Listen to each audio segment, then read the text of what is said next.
दोस्तों राधे राधे। आज की कहानी है राधा नाम की महिमा। एक बार एक संत जी किसी गांव के निकट आश्रम पर भागवत जी की साप्ताहिक कथा कर रहे थे। तीसरे दिन के वृतांत में वो कथा करते हुए बताने लगे कि अनेक प्रकार के लोग जो पाप कर्म करते हैं उन्हें अनेक प्रकार के नरकों में जाना पड़ता है, लेकिन एक उपाय है जिसके द्वारा नरकों में जाने से बचा जा सकता है। कोई एक बार सच्चे हृदय से राधा नाम पुकार ले तो नरकों में नहीं जाता है। एक सेठ जी जो रोज आकर सत्संग सुना करते थे, सत्संग समाप्ति के पश्चात वह संत जी के चरणों में आकर बड़े जोर से रोने लगे। संत जी ने कहा, अरे सेठ जी क्यों रोते हो, तुम्हारा मन उदास क्यों है। सेठ जी रोते हुए कहने लगे कि भगवान, आपकी कृपा से मुझे सब कुछ प्राप्त है, पर मेरे मन को एक बड़ी चिंता सताती है। संत जी कहने लगे, कहिए कौन सी चिंता है। तो सेठ जी कहने लगे कि आज आपने भागवत कथा में नरकों का वर्णन किया और वर्णन करते हुए बताया कि जीवों को अनेक पापों से नरकों की प्राप्ति होती है, लेकिन एक उपाय है जिसके द्वारा नरकों में जाने से बचा जा सकता है। तो प्रभु, मैं तो आपकी शरण में हूँ, रोज़ सत्संग सुनने आता हूँ। मेरे मन में तो यह विश्वास है कि आप संतों की कृपा से, भागवत की कृपा से मेरा उद्धार तो हो ही जाएगा, लेकिन मेरा एक छोटा भाई है जिसकी उम्र 50 साल है।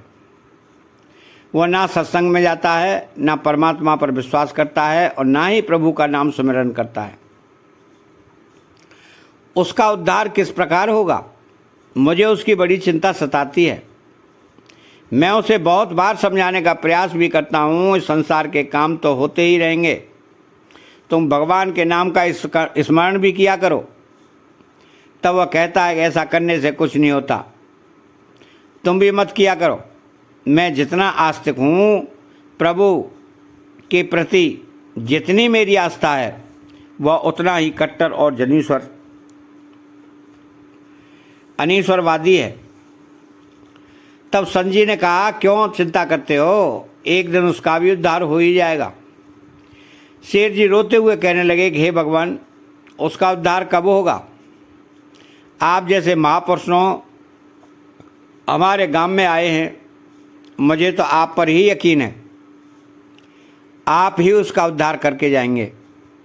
अब आप कैसे भी कृपा कर मेरे घर आइए और एक बार तो उसके मुख से श्री राधा नाम का उच्चारण कराइए। तब शेर जी की विनय सुन संत जी कहने लगे कि कल सत्संग समाप्ति के पश्चात मैं आपके घर आऊँगा और उसे परमात्मा का सुमिरन अवश्य कराऊँगा। दूसरा दिन हुआ, शेर जी अपने घर गए, संत जी के आने का इंतजार करने लगे। आश्रम पर कथा की समाप्ति हुई। अब संत जी अपने वचन के अनुसार शेर जी के घर पहुँचे। जैसे ही घर पहुँचे, शेर जी ने बड़े श्रद्धा भाव से संतों का स्वागत किया। उन्होंने अपने भाई को बुलाकर कहा कि संत जी आज हमारे घर पधारे हैं, उनका दर्शन कर लो। तो अंदर से बैठे बैठे कहने लगा कि मुझे ना किसी संत से मिलना है और ना ही भगवान से मिलने की इच्छा है। तुम ही उनकी सेवा करो और तुम ही उनका पेट भरो। संत जी ने जब यह वचन सुने, सेठ जी रोते हुए कहने लगे, भगवान जी देखा आपने, आपके सामने ही आपका अपमान कर रहा है। संत जी कहने लगे, सेठ जी ख्याल न कीजिए, सब कुछ अच्छा होगा। अब सेठ को दिलासा देते हुए संत जी पलंग से उतरे और उसके भाई के कक्ष में आ गए और उसके कंधों पर हाथ रखकर कहने लगे, और बताओ आज तक कितना कमाया। वह संत जी को इस प्रकार अपने नज़दीक देखकर कहने लगा, अपना हाथ मेरे कंधों से हटाओ। मैं ना संतों को मानता हूँ, ना भगवान को मानता हूँ। लोग जितने आस्तिक होते हैं, मैं उतना ही कट्टर नास्तिक हूँ। मैं भगवान को नहीं मानने वाला हूँ। आप मेरे नज़दीक क्यों आए हैं। संत जी कहने लगे, मैं तो अपना काम करने आया हूँ। संतों का काम होता है लोगों का उद्धार करना। आज तुम्हारे उद्धार का कार्य मिला है तो अवश्य करके ही जाऊंगा। वह सेठ का भाई भी बड़ा कट्टर था। कहने लगा, आपको किसी का भी उद्धार करना है कर लीजिए, पर मेरा उद्धार आप नहीं कर सकते। मैं कुछ भी नहीं करने वाला हूँ।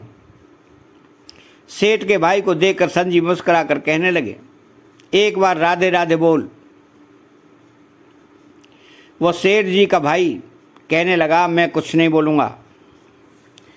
संत जी ने कहा कि राधे राधे बोल दो। वह कहने लगा कि नहीं कहूँगा। फिर संत जी ने कहा कि राधे राधे बोलो। वह कहने लगा कि मैंने कहा ना, मैं बोलूँगा। तब संत जी पुनः सेठ जी के पास आए और कहने लगे, अब आपने मेरे ऊपर यह जिम्मा सौंपा है, अब मैं अकेला जैसा करूँगा, आप बीच में नहीं आना। आप सारे परिवार वाले बाहर जाकर बैठ जाओ, जब तक मैं आपको बुलाऊं नहीं, एक भी परिवार वाला इस कक्ष में ना आए। अब इस प्रकार सेठ जी अपने परिवार सहित बाहर आकर बैठ गए। अब कक्ष में सिर्फ संत जी और सेठ जी का भाई था। संत जी ने पुनः प्रेम से कहा, अरे भैया एक बार राधे राधे बोल दो।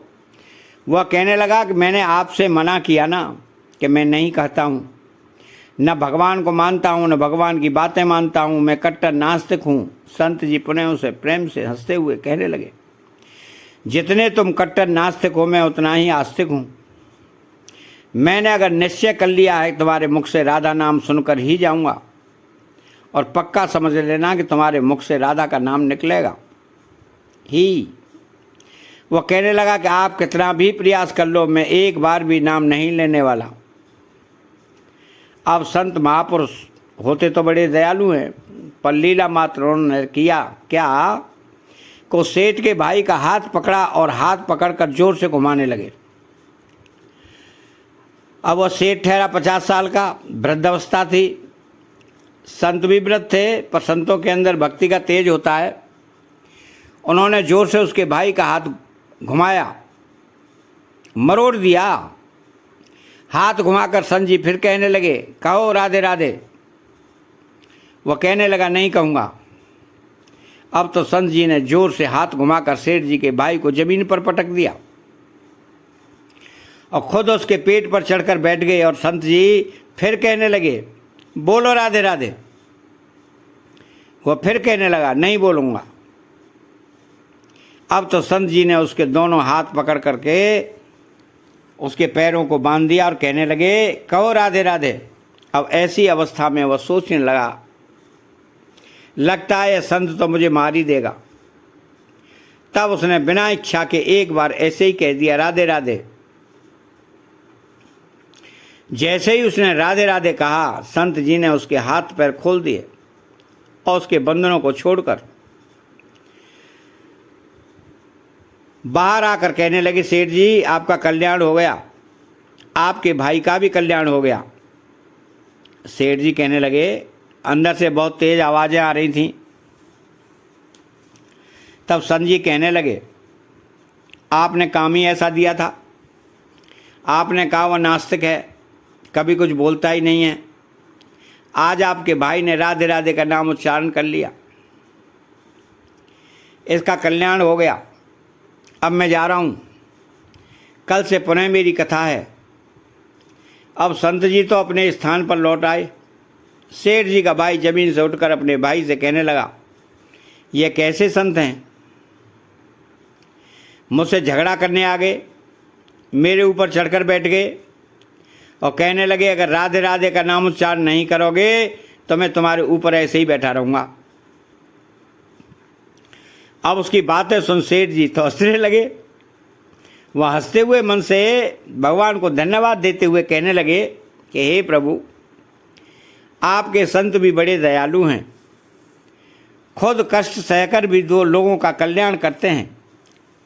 समय व्यतीत होता गया, मुश्किल से 5-6 महीने गुजरे होंगे। अचानक एक दिन छोटे भाई का देहांत हो गया। शरीर समाप्ति के पश्चात आत्मा शरीर से अलग हो जाती है। वह आत्मा ही ऊपर यमराज के पास जाकर सारे हिसाब किताब देती है।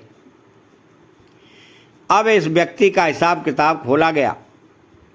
यमराज ने चित्रगुप्त से कहा, जो आज इंसान हमारे पास लाया गया है, इसका हिसाब क्या है?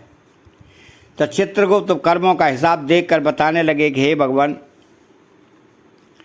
इसने अपने जीवन में कभी परमात्मा का नाम सुमिरन नहीं किया है, सदा पाप ही पाप किए हैं, इसे तो सीधे नरक भेज दिया जाए।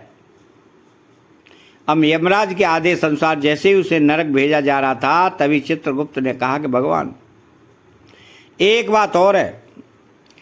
यमराज जी ने कहा, कौन सी बात?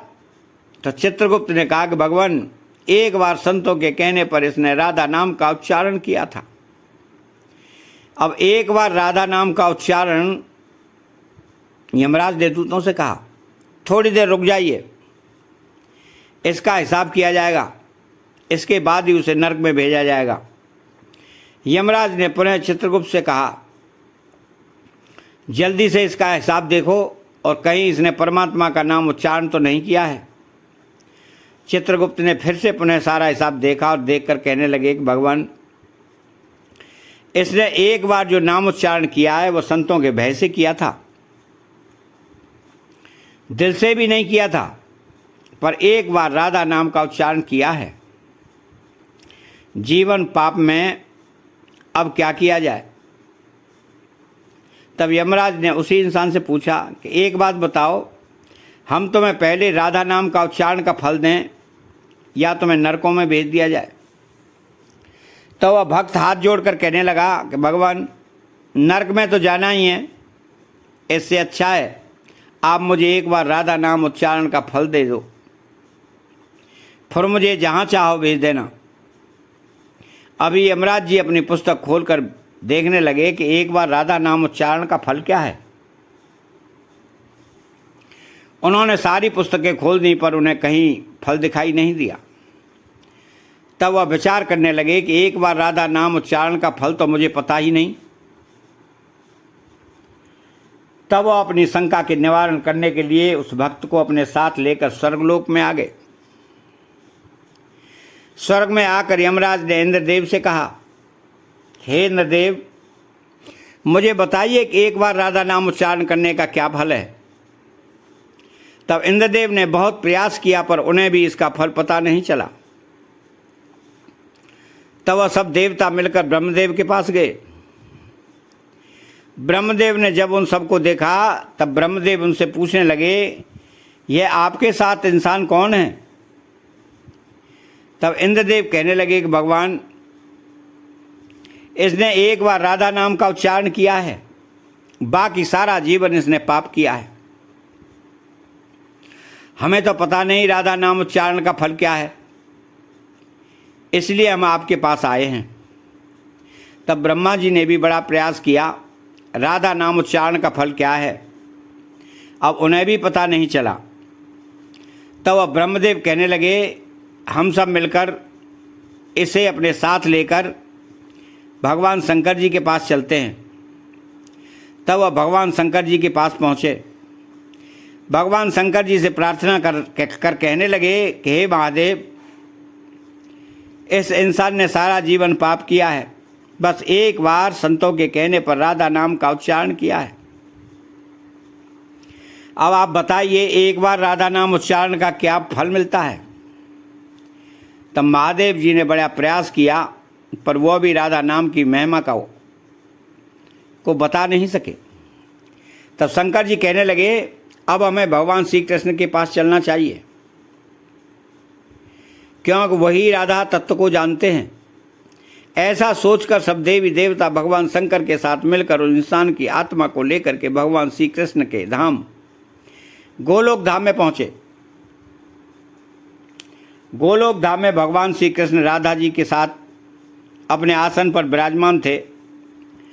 भगवान श्री कृष्ण ने सब देवी देवताओं का सम्मान किया और उनसे पूछा, आज अचानक से आने का कारण क्या है?